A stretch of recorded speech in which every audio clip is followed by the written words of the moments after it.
Mais avant, on va visionner un petit reportage d'une étudiante, Jemima Brou, qui a choisi d'aller étudier dans un pays africain différent du sien, le Rwanda.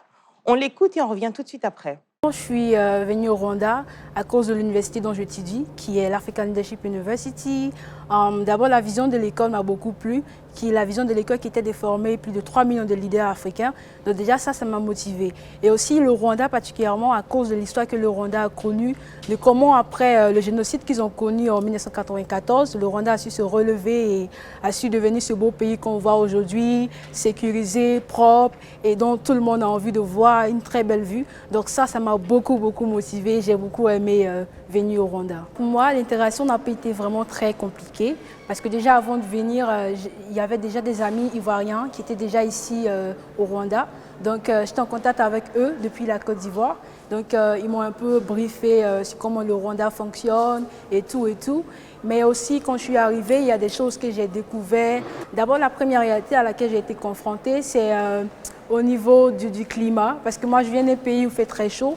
Et contrairement au Rwanda où il fait beaucoup froid et il pleut beaucoup, donc ça a été vraiment une réalité pour moi et j'ai pas du tout tout de suite, je me suis pas tout de suite adaptée parce qu'il fallait vraiment s'adapter à la température, il fallait tout le temps sortir couvert, il fallait tout le temps avoir un pull avec soi, donc c'était pas vraiment facile. Deuxièmement, ça a été aussi au niveau de la langue parce que moi je viens d'un pays francophone et donc ici pratiquement à l'école, dans les rues, tout le monde parle anglais.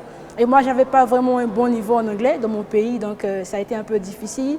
Mais je suis m'adapter, je suis apprendre auprès des autres. Je suis quelqu'un qui aime beaucoup interagir. Donc, en interagissant beaucoup avec les anglophones, ça m'a permis d'apprendre l'anglais rapidement et de pouvoir aujourd'hui réussir à bien parler. Waouh! Personnellement, pour moi, la plus grande difficulté, c'est de réussir à pouvoir manager son argent de poche parce que c'est la première fois pour moi de ne pas être proche des parents et d'avoir à pouvoir moi-même gérer mon argent de poche. J'ai dû payer le loyer, la nourriture, le courant, voilà, l'électricité, quelque chose que je ne faisais pas avant. Donc, vraiment, ça m'a vraiment beaucoup responsabilisé et ça a été une grande difficulté pour moi parce qu'il n'y avait pas les parents qui étaient là, il n'y avait pas...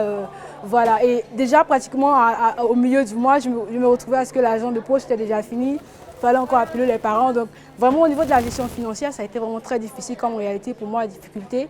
Et aussi, voilà, quand je parlais aussi au niveau de la nourriture, parce qu'il n'y avait pas la nourriture de chez nous, locale, il n'y avait pas. Donc, après avoir mangé la nourriture rwandaise, la nourriture étrangère, tu te retrouves là, tu as envie des choses de chez toi, tu as envie des trucs de la maison. Donc, ça a été quelque chose qui m'a beaucoup manqué et tout et tout.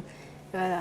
Les conseils que je pourrais donner à tout jeune et surtout africain, c'est premièrement chercher d'abord les pays de notre continent, c'est de vraiment vouloir étudier sur notre continent. Ce qu'on peut trouver en Europe, il y en a en Afrique. Des meilleures universités en économie, des meilleures universités en droit, il y en a. Et comme vous voyez là où je suis, l'African Leadership University qui est appelée Laval de l'Afrique. Parce que l'enseignement est vraiment pareil à celui de Laval.